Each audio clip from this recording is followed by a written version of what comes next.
पूर्व के वीडियो में आपने हाइड्रोजन के विषय में विस्तार से जाना है। आपने हाइड्रोजन की आवर्त सारणी में स्थिति जानी, हाइड्रोजन की प्राप्ति के विषय में जाना। आपने ये भी जाना कि डाई हाइड्रोजन को किस प्रकार से बनाया जाता है। इसके अलावा आपने हाइड्रोजन के भौतिक तथा रासायनिक गुणों को भी जाना। साथ ही साथ आपने हाइड्रोजन के विभिन्न हाइड्राइडों के प्रकार तथा उनके गुणों के विषय में भी जाना है। आइए अब हम हाइड्रोजन के कुछ महत्वपूर्ण यौगिक यानी कि जल तथा हाइड्रोजन परऑक्साइड के विषय में जानते हैं। सबसे पहले हम बात करते हैं जल की। जैसे कि आप जानते हैं, जल ही जीवन है। जल के बिना जीवन की कल्पना नहीं की जा सकती। हमारे शरीर का या हम कहें कि सभी सजीवों के शरीर का बहुत बड़ा भाग जल के द्वारा ही निर्मित होता है। यदि मनुष्य की बात करें तो मनुष्य के शरीर का लगभग 65% भाग जल का ही बना होता है। इसी तरह से कुछ पादपों जैसे कि कैक्टस, इनके शरीर का तो लगभग 95% भाग जल से ही निर्मित होता है। इतना ही नहीं, जल बहुत अच्छा विलायक भी है और यही कारण है कि सजीवों यानी कि जंतुओं तथा पादपों के शरीर में होने वाली बहुत सी जो चयापचयी क्रियाएं हैं वो जल के विषय में ही, जल के द्वारा ही संपन्न हो पाती हैं, क्योंकि सारे जो ये पदार्थ होते हैं उनको जल घोल लेता है और जिसकी वजह से इसका एक स्थान से दूसरे स्थान पर आगमन हो पाता है और इस तरह से ये चयापचयी क्रियाएं संपन्न हो पाती हैं। ये तो आप जानते ही हैं कि पूरी पृथ्वी की सतह का लगभग 71% भाग जल से बना हुआ है, जल से आच्छादित है। लेकिन ये जो 71% जल है उसका वितरण पूरी पृथ्वी में एक समान नहीं है। इनका वितरण भिन्न भिन्न है। साथ ही साथ यह जो जल है वह भिन्न भिन्न प्रकार के स्रोतों में उपलब्ध है। अब हम ये भी कह सकते हैं कि 71% जल से आच्छादित होने के बावजूद भी हम जानते हैं कि पृथ्वी में जल संकट है, क्योंकि ये जो 71% जल है ये पूरा का पूरा पेयजल नहीं है। इस पूरे जल का केवल 2.5% जल ही पेयजल है, लेकिन उसमें से भी हमें जो पीने के लिए उपलब्ध हो पाता है उसकी मात्रा या उसका प्रतिशत केवल 0.5% है। और ये जो कम जल है वह भी धीरे धीरे प्रदूषित होता जा रहा है। इसी वजह से हम कह रहे हैं कि जल संकट है और इसलिए हम सभी का कर्तव्य है कि हम जल को संरक्षित करें। यदि हम पृथ्वी में जल के वितरण की बात करें तो आप देख सकते हैं कि पूरे जो 71% जल है उस पूरे जल का लगभग 97.33% भाग तो केवल महासागरों में उपस्थित है। और आप जानते हैं कि जो महासागरों का जल होता है वह काफ़ी लवण युक्त होता है और इसीलिए इसे हम सीधे पीने के लिए उपयोग नहीं कर सकते हैं। इसके बाद लगभग 0.008% जल या जो है वह खारी जल की जो झीलें होती हैं, जो इनका जल भी लवण युक्त होता है, खारी होता है, साल्ट युक्त होता है, इसलिए ये भी पीने योग्य नहीं होती हैं। इसके अलावा जो कुछ जल होता है वह अंतःस्थलीय समुद्र के रूप में उपस्थित होता है। अंतःस्थलीय जो समुद्र है या जिसे हम कहेंगे वो समुद्र का ही भाग होता है, लेकिन वो चारों तरफ से लगभग कुछ हिस्सा छोड़कर ये बहुत बड़े चारों तरफ से यह स्थल से घिरा हुआ होता है और एक पतली नहर के द्वारा ये समुद्र से जुड़ा हुआ होता है और यहाँ का जो पानी है वह भी काफ़ी खारा होता है। इसके अलावा हम कहें जो ग्लेशियर या ध्रुवीय जल होता है जो कि ग्लेशियर के रूप में मौजूद होते हैं, इसका प्रतिशत होता है यह 2.04%, यानी कि पूरे जो 71% जल है उसका यह 2.04% जल होता है और यह भी हमें सीधे सीधे या कहें आसानी से पीने के लिए उपलब्ध नहीं है। इसके बाद है भौम जल या जिसे हम ग्राउंड वाटर कहते हैं, जिसे आप बोरिंग के द्वारा, हैंडपंप के द्वारा जिसे आप पीने के लिए उपयोग करते हैं। इसके अलावा कुछ मीठे जल की झीलें भी होती हैं जिनमें भी जल पाया जाता है और इनका प्रतिशत होता है लगभग 0.09%। इसके अलावा जो मृदा में, आप जानते हैं मृदा में भी जल की मात्रा होती है, तो जिसे हम मृदा जल कहते हैं, इसका प्रतिशत होता है 0.005%। और इसके अलावा एटमॉस्फेयर में जो वातावरण है उसमें भी आर्द्रता के रूप में भी जल उपस्थित होता है और इसका जो इसकी मात्रा होती है या इसका प्रतिशत होता है बहुत ही कम होता है, ये 0.001% है। तो इस तरह से हम देखें कि जो पूरा 71% जल है उसमें से लगभग 2.5% जल ही होता है जो पीने योग्य है। लेकिन जिस तरह से हम कहें कुछ जल, ग्लेशियर का जल वह भी शुद्ध होता है, वह भी पीने के लिए उपयोग किया जा सकता है, लेकिन वह हमें सीधे उपलब्ध नहीं होता है। तो इस तरह से हम कहें कि इसमें का केवल 0.5% जल ही है जो पीने योग्य होता है। आइए अब हम जल के कुछ भौतिक गुणों को जानें। यदि हम जल के भौतिक गुणों को देखें तो जो शुद्ध जल होता है हम जानते हैं वह रंगहीन, गंधहीन तथा स्वादहीन होता है और देखने में आप देखें कि बिल्कुल ट्रांसपेरेंट या पारदर्शक हमें दिखाई देता है। लेकिन यदि हम इसके आणविक द्रव्यमान को देखें तो हम जानते हैं कि इसका आणविक द्रव्यमान 18.015 ग्राम पर मोल होता है, यानी कि इसके एक मोल का जो द्रव्यमान होता है वह 18, ये जिसे सामान्य रूप से हम 18 ग्राम कहते हैं। इसके अलावा हम जानते हैं कि इसका गलनांक या हिमांक बिंदु है वह है 273 केल्विन या जिसे हम 0 डिग्री सेंटीग्रेड कहते हैं। इसके अलावा इसका क्वथनांक होता है यहाँ पर 100 डिग्री सेंटीग्रेड या 373 केल्विन। फिर इसके बाद हम देखें कि इनकी विरचन एंथैल्पी, इसकी विरचन एंथैल्पी काफ़ी अधिक होती है, यह होती है 285.9 किलो जूल पर मोल, यानी कि जब हाइड्रोजन और ऑक्सीजन से मिलकर जल बनता है तो इतनी ऊष्मा 285.9 किलो जूल ऊष्मा बाहर निकलती है। साथ ही साथ इसकी जो वाष्पन एंथैल्पी है जो कि हम लेंगे 373 केल्विन पर।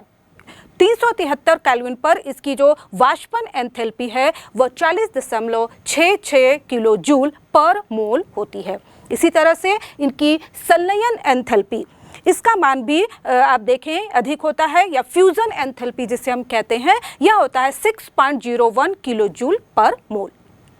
इसके अलावा जो हम घनत्व की बात करें वह हमें 298 केल्विन पर यदि हम लें तो 298 केल्विन पर इसका घनत्व 1 ग्राम घन सेंटीमीटर होता है। और साथ ही साथ हम कहें कि जो इसका उच्चतम घनत्व है वह हमें 4 डिग्री सेंटीग्रेड पर प्राप्त होता है। और इस समय, चूँकि इस समय इसका घनत्व अधिकतम होता है तो यहाँ पर इस समय आयतन जो होता है वह इसका न्यूनतम होता है। साथ ही साथ हम देखें कि इसमें श्यानता भी पाई जाती है और श्यानता काफ़ी कम है। आप देखते हैं कि जल है काफ़ी आसानी से फ्लो कर जाता है और इसकी श्यानता होती है 0.8903%। साथ ही साथ यहाँ पर हम देखें इसका परावैद्युतांक डाइइलेक्ट्रिक कांस्टेंट, इसका मान भी होता है यदि 78.39, लेकिन इसे सामान्य तौर पर हम 80 कहते हैं। और ये जो डाइइलेक्ट्रिक कांस्टेंट का उच्चतम मान है यह भी इसके यूनिवर्सल विलायक होने के या बहुत अच्छे विलायक होने की वजह होती है। और क्योंकि यह जो गुण होता है इसकी वजह से कोई भी यौगिक जब इसमें घोला जाता है तो उस यौगिक में जो उनके परमाणुओं के मध्य जो बंध होते हैं उनको वह 80 गुना कमज़ोर कर देता है, जिसकी वजह से ये बंध आसानी से टूट जाते हैं और जल में विलय हो जाते हैं। और यही वजह है कि ये बहुत अच्छा विलायक होता है। इसके अलावा हम देखें कि इनकी विद्युत चालकता, क्योंकि हम जानते हैं जो शुद्ध जल है उसका आयनन बहुत ही कम होता है, यानी कि जो हाइड्रोजन आयन और हाइड्रोक्सिल आयनों में बहुत ही कम टूटता है, और इसीलिए इनकी जो सामान्य चालकता होती है वह काफ़ी कम होती है, और यह होती है 5.710⁻⁸ पर ओम पर सेंटीमीटर। और इसके लिए ये जो तापमान होता है वो होता है 295 केल्विन पर। तो इस पर इसकी जो चालकता होती है इनकी चालकता काफ़ी कम होती है, क्योंकि शुद्ध जल का आयनन काफ़ी कम होता है। इसके अलावा हम देखें इनके जो बहुत से गुण हैं, जैसे कि इनके द्रव अवस्था में जो इनके हिमांक है, तो हिमांक का जो मान है वो काफ़ी अधिक होता है। साथ ही साथ यहाँ पर इसके क्वथनांक का मान भी अधिक है, इसकी वाष्पन की ऊष्मा भी काफ़ी अधिक होती है, और साथ ही साथ इनकी जो फ्यूज़न एंथैल्पी है जो वह भी काफ़ी अधिक होती है। और इन सब की वजह है वो वजह होती है इनके अणुओं के मध्य हाइड्रोजन बंध, अंतर अणुक हाइड्रोजन बंध का पाया जाना। यदि हम इसी समूह के ऑक्सीजन के से जुड़े हुए अन्य यौगिकों की बात करें, जैसे हम H2S की बात करें या H2SE की बात करें, तो यहाँ पर हम देखेंगे कि जल के लिए इन सब के इसके हिमांक, क्वथनांक, वाष्पन की ऊष्मा तथा फ्यूजन एंथैल्पी या संलयन ऊष्मा का मान अधिक होता है, और इसके पीछे कारण है इसके अणुओं के मध्य हाइड्रोजन बंध का पाया जाना।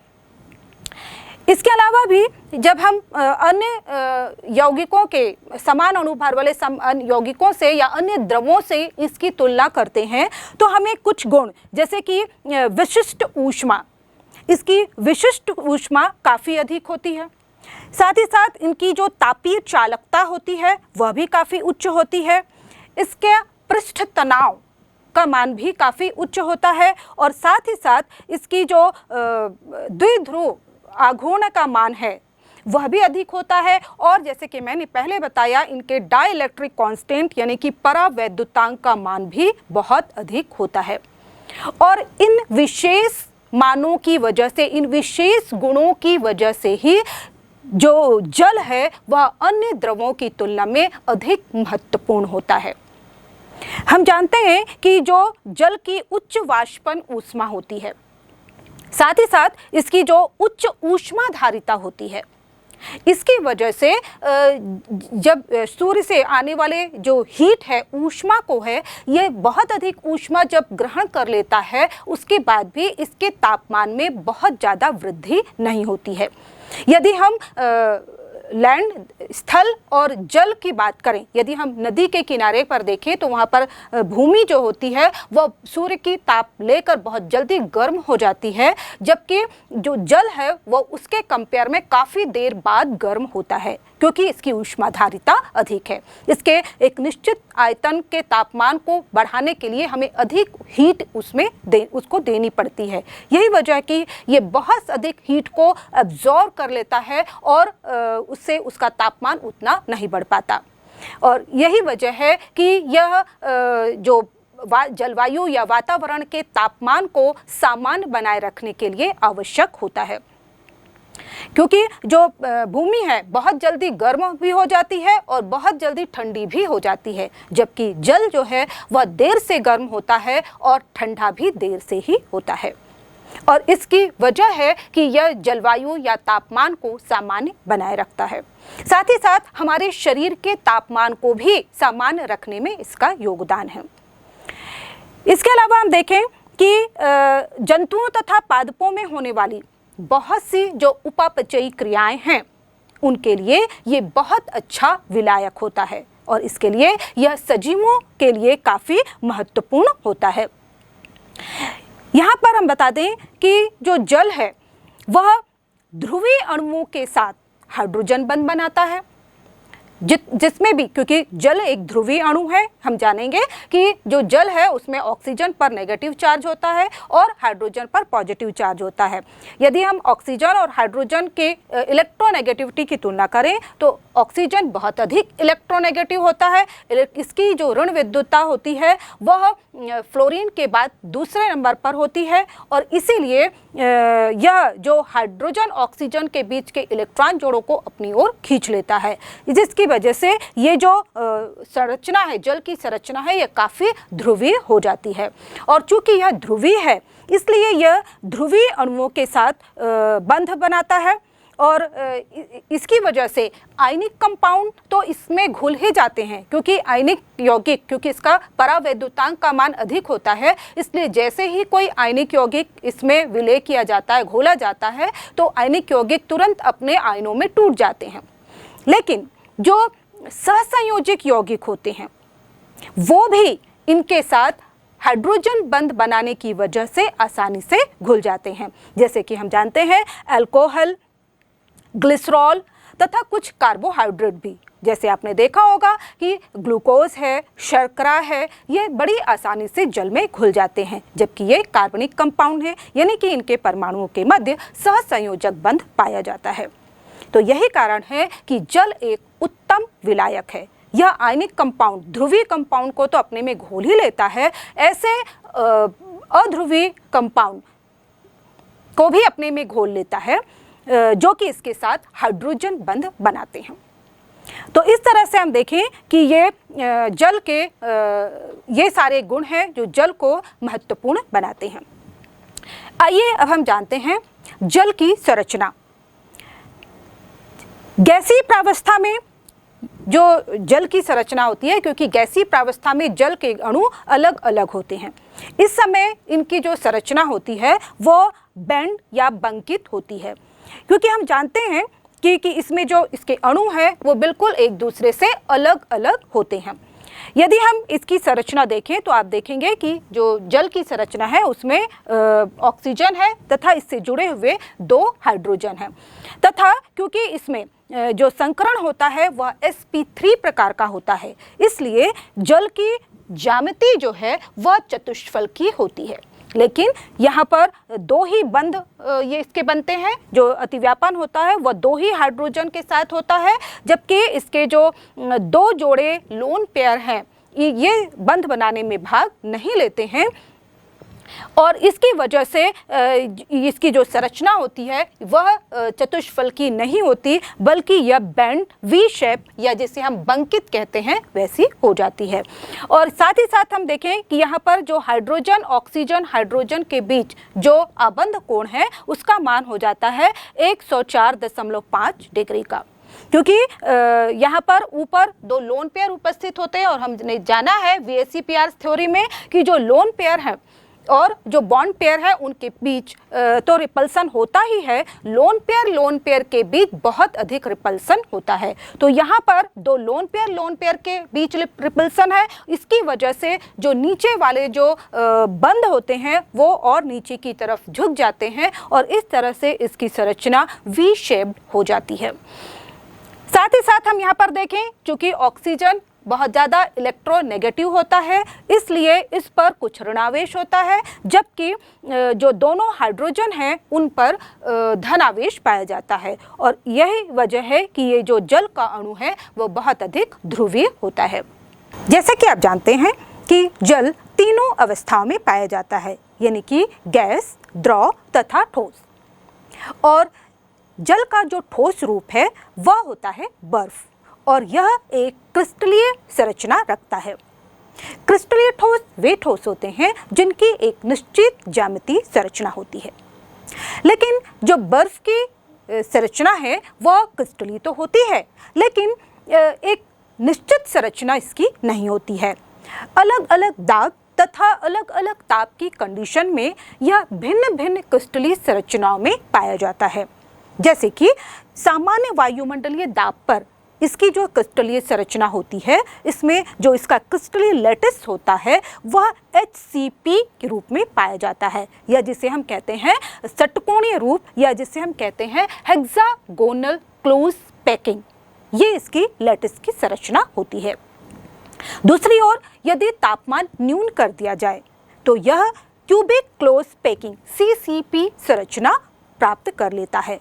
इतना ही नहीं, यदि तापमान और दाब की अलग अलग कंडीशन रखी जाए तो बर्फ और भी अधिक भिन्न भिन्न क्रिस्टलीय संरचनाएं प्रदर्शित करता है।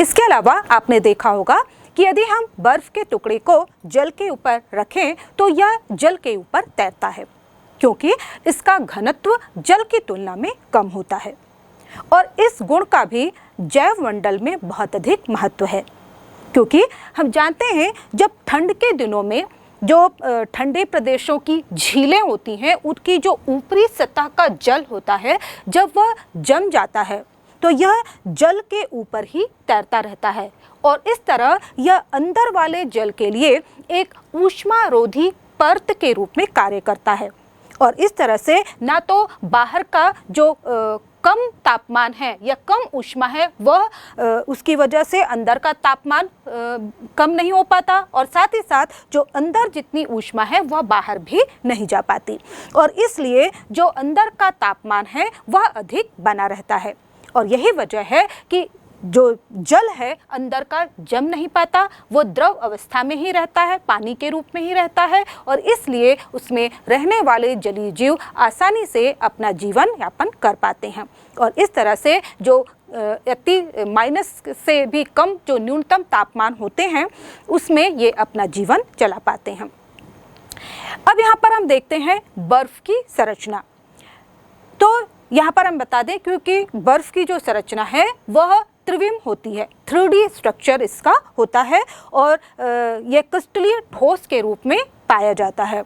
साथ ही साथ यहाँ पर देखा गया है जब हम एक्स किरणों के द्वारा इसकी संरचना का पता लगाते हैं, परीक्षण करते हैं, तो यहाँ पर देखते हैं कि जो बर्फ है उसके क्रिस्टल में प्रत्येक ऑक्सीजन परमाणु 4 अन्य हाइड्रोजन परमाणुओं से घिरा हुआ होता है और इस तरह से ये जो संरचना बनती है वह चतुष्फलकीय होती है।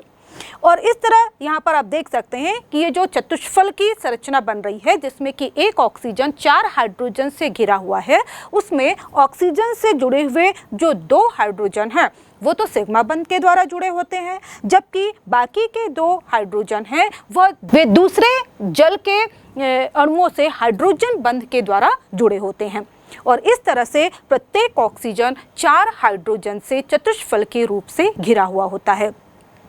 साथ ही साथ यहाँ पर जो ऑक्सीजन और हाइड्रोजन के बीच की दूरी होती है वह 276 पिकोमीटर होती है।